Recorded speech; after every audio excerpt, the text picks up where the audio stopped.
Hello everybody, welcome to another video, and this video is about the Battleship Mikasa, flagship of Admiral Togo Heihachiro. You don't know about Battleship Mikasa? Alright then, I'll tell you if you know jack about it. So sit around and enjoy, because I'm going to tell you a story.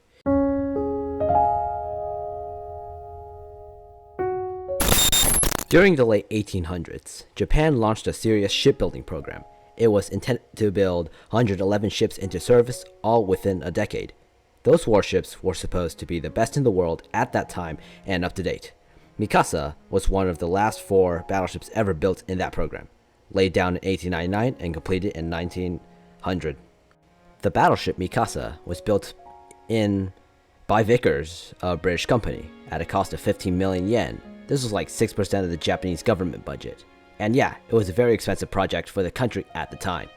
And the Japanese government acknowledged that further development of the country would need to adopt foreign technology.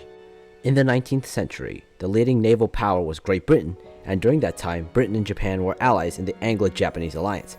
And because of this, the Japanese Navy was based off of the British naval traditions and technologies. The British provided Japan with a superb battleship equipped with the state-of-the-art weapons and technology. But when the order was placed for the battleship, a massive debate in the British Parliament circled around either letting Japan have their battleship or not, due to it being much more advanced than theirs. But they built it anyway, because of the Anglo-Japanese alliance and a counterweight to the Russian naval expansion in the Pacific. And using that experience from building the Mikasa, the British built a much better and badder next ship, which was much more advanced and less expensive than Mikasa was. But at the time of Mikasa's construction, it was considered the most advanced battleship in the world at that time, and even more powerful than the Royal Navy's ships. Mikasa was really worth its price tag, because look at this dude, this pre-dreadnought was stacked. The total displacement of the battleship is around 15,000 tons, which made it the second battleship in the world at that time by tonnage. The length is 432 feet, or around 131 meters. The beam is around 76 feet, or about 23 meters, and the draft is 27 feet, or about 8 meters below the waterline. The primary armament of Battleship Mikasa are 2 twin Mark 9 turrets by the Armstrong Company, which was really up to standard at the time. And the caliber is 12 inches, or 304.8 millimeters. Medium caliber is 14 of single-barrel QF Ellswick Ordnance Company guns, 10 arranged on each side, gave Mikasa a great advantage in battle. Caliber 6 inches, or 152.4 millimeters. Secondary armament is 20 of Ellswick pattern end guns, caliber 3 inches or 76.2 millimeters. Small caliber artillery is 12 Hotchkiss guns with a caliber of 2 inches or 50.8 millimeters. And this battleship even had torpedoes, 4 tubes on each side, and were all submerged beam torpedoes, and a caliber of 18 inches or about 457.2 millimeters.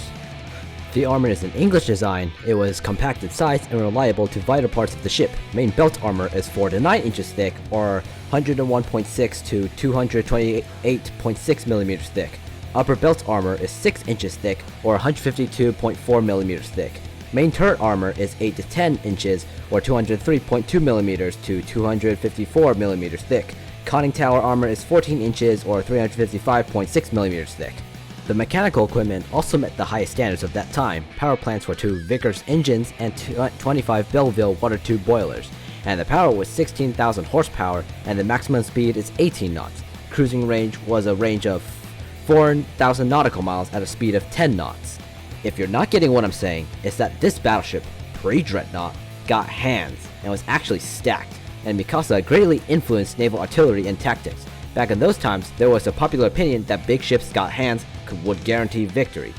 Well, an easy victory, that is. Each shell weighed 882 pounds, or around 400 kilograms, at an effective range of over 5 nautical miles. During the Russo-Japanese War, HE shells were used much more than AP shells did. And like I said before, the Battleship Mikasa was based off of British design principles, and almost all of the writing on it is in English. And the Japanese sailors were forced to eat meat and drink milk to get stronger, and many refused to do so because of religious reasons. And many of them were literally thrown in prison, and literally almost all of the crew had to be reassigned. The design of Mikasa was based off the British formidable class battleships of the Royal Navy. Just look at both of them and you can see similarities.